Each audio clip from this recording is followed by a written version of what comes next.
Според податоците на меѓународните институции, 2021 година се памети по рекордното производство на храна во светот. Само неколку месеци од 2022, планетата стравува од глад и недостиг од храна. Тоа ги поттикна стравувањата во јавноста. Ке се прехраниме ли во оваа тешка зима? Ке остане ли светот гладен?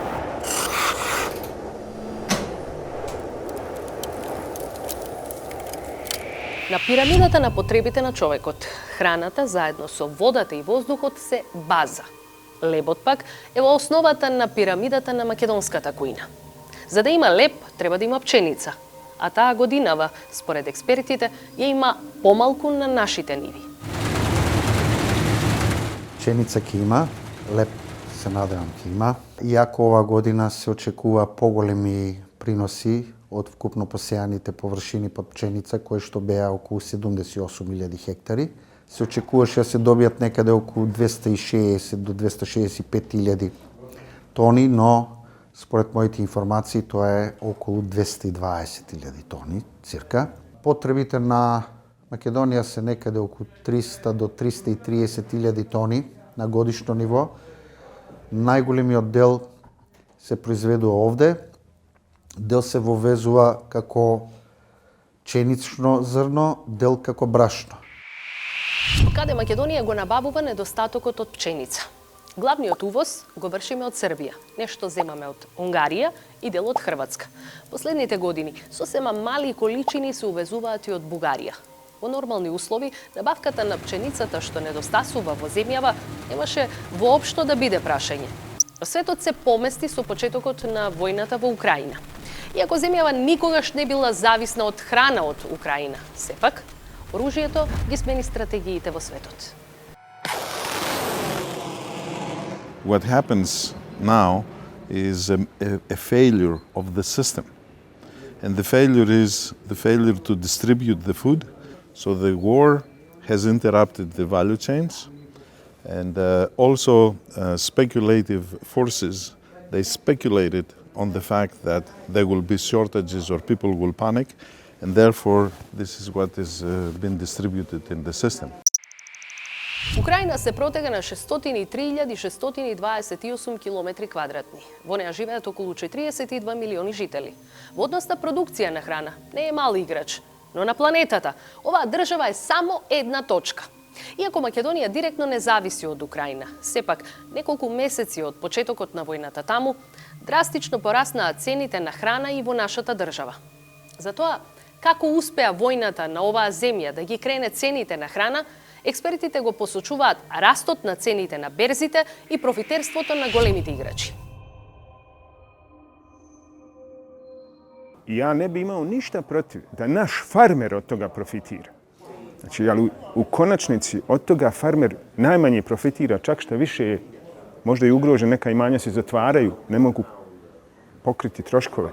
Najveći profiteri su veliki igrači. I onda imate, vi kad kažete skok cijena, imate većina poljoprivrednih proizvoda su berzanski proizvodi. I berza funkcioniše po principu procijena. Sad, kad ti nekakvi bankari tamo koji nemaju pojma koliki su prinosi po hektaru, ne znaju razliku od goveda, od ovce i tako dalje, ali oni znaju tamo nešto izračunati da rizik njihov izbaci kao aha, kriza u Ukrajini dovešće do tog i tog porasta cijena. I kad on to izračuna, stvara se nekakva panika na berzi. Jer mi smo svjedoci toga da berzanski igrači odmah dižu cijene. Te razlike cijena i danas, i sutra, i prekosutra će amortizovati samo kupac, preko leđa kupca. Во моментот растот на цените и растот на профитот одат паралелно. Нафтените компании, енергетските компании се најголемите добитници, а таму не постои емпатија. Големите играчи не ги интересира како вие ќе стигнете до храна. Но високите цени ќе направат јас меѓу луѓето и квалитетните производи, а тоа ќе се одрази и на квалитетот на храната што ќе биде достапна. Знаете, во услови на паника, човек посегнува по се. Ке рече, чекај, нема ништо да има, ова иако е неквалитетно, јас морам да имам дома резерви за да ја поминам зимата. Ние сме сведоци на ваков тип на биолошки модифицирана храна скоро 30 години, значи од 94 година. Морам да признам дека за среќа до денеска немаме сигурен доказ дека генетски модифицираната храна влијаела на здравието и на експерименталните животни, на кои што мора прво да се провери, па и на луѓето. Меѓутоа, секогаш треба да се има една резерва, затоа што тој кумулативен ефект можеби ќе се манифестира подоцна.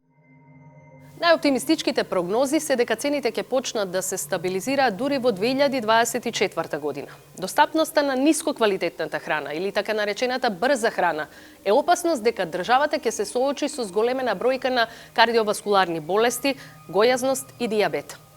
Анализите велат дека во време на ваква криза најбезбедна и најефтина е храната што се произведува дома. Нема повеќе ефтина храна.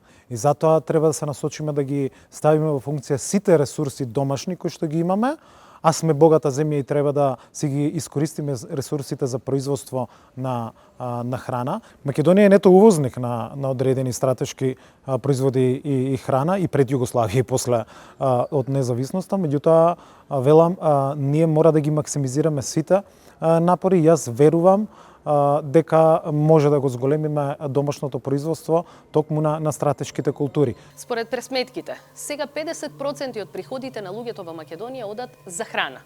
Цените на храната ќе се стабилизираат тогаш кога профитерите ќе забележат дека немаат повеќе заработка. Во меѓувреме, државата крои политики за субвенционирање и поттикнување на домашното производство за што поголема независност од храна. Но тука не може да се занимари фактот од последниот попис, дека македонските села, каде што се најголемиот број обработливи површини, се празни.